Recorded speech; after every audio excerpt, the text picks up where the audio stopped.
एक घर में 3 भाई और एक बहन थी। बड़ा और छोटा पढ़ने में बहुत तेज थे। उनके माँ बाप वैसे तो उन चारों से बेहद प्यार करते थे, मगर मझले बेटे से थोड़ा परेशान से थे। बड़ा बेटा पढ़ लिख कर डॉक्टर बन गया, छोटा भी पढ़ लिख कर इंजीनियर बन गया, मगर मझला बिल्कुल आवारा और गवार बन के ही रह गया। सबसे बड़े बेटे और सबसे छोटी बेटे की शादी हो गई और बहन ने लव मैरिज कर ली। बहन की शादी भी अच्छे घराने में हुई थी। आखिर उसके 2 भाई डॉक्टर और इंजीनियर जो थे, लेकिन मझले को कोई लड़की नहीं मिल रही थी। बाप भी परेशान था और माँ भी परेशान थी। बहन जब भी मायके आती सबसे पहले छोटे भाई और बड़े भैया से मिलती, मगर मझले से कम ही मिलती थी, क्योंकि वह न तो कुछ दे सकता था और न ही वह जल्दी घर पे मिलता था। वैसे वह दिहाड़ी मजदूरी करता था। पढ़ नहीं सका तो नौकरी कौन देता। मझले की शादी किए बिना पिताजी गुजर गए। माँ ने सोचा कहीं अब बंटवारे की बात न निकले, इसलिए अपने ही गांव से एक सीधी सादी लड़की से मझले की शादी करवा दी। शादी होते ही न जाने क्या हुआ कि मझला बड़े लगन से काम करने लगा। दोस्तों ने कहा, ए चंदू, आज अड्डे पे आना। चंदू ने कहा, आज नहीं, फिर कभी।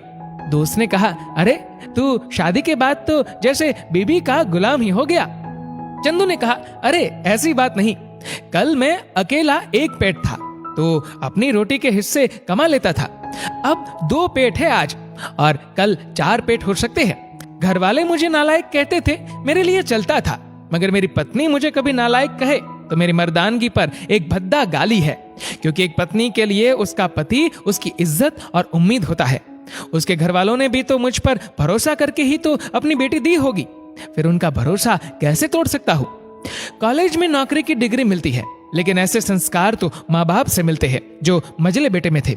इधर घर पे बड़ा और छोटा भाई और उनकी पत्नियां मिलकर आपस में फैसला करते हैं कि जायदाद का बंटवारा हो जाए, क्योंकि हम दोनों लाखों कमाते हैं मगर मझला ना के बराबर कमाता है। लेकिन माँ मन ही मन मझले बेटे से बहुत प्यार करती थी और उसकी बहुत देखभाल भी करती थी, इसलिए वह बंटवारा नहीं चाहती थी।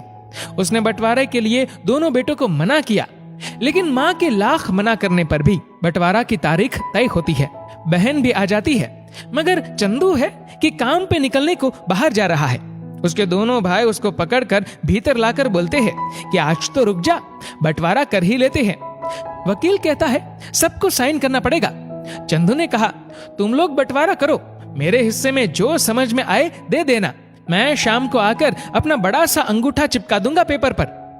बहन ने कहा, अरे बेवकूफ, तू गवार का गवार ही रहेगा, तेरी किस्मत अच्छी है कि तुझे इतने अच्छे भाई और भैया मिले।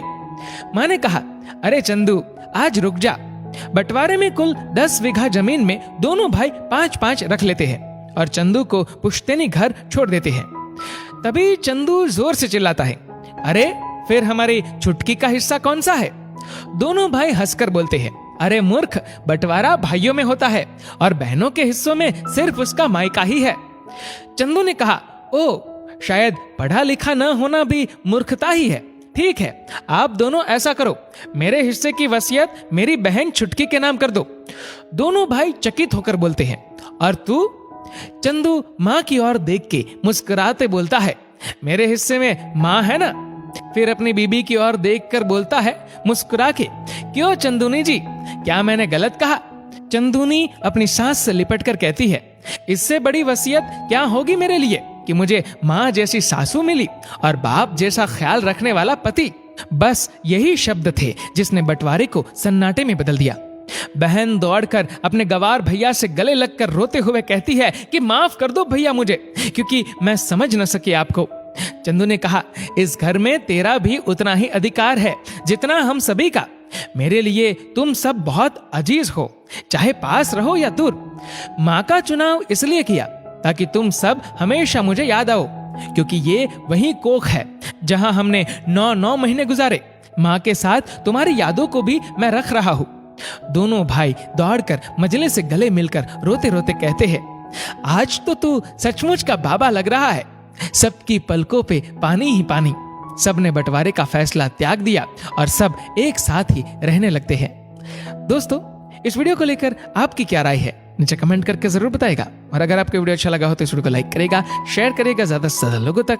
और ऐसे ही और भी इंस्पिरेशनल वीडियोस के लिए सब्सक्राइब करें हमारे यूट्यूब चैनल को और फेसबुक पर फॉलो करें हमारे पेज को। धन्यवाद।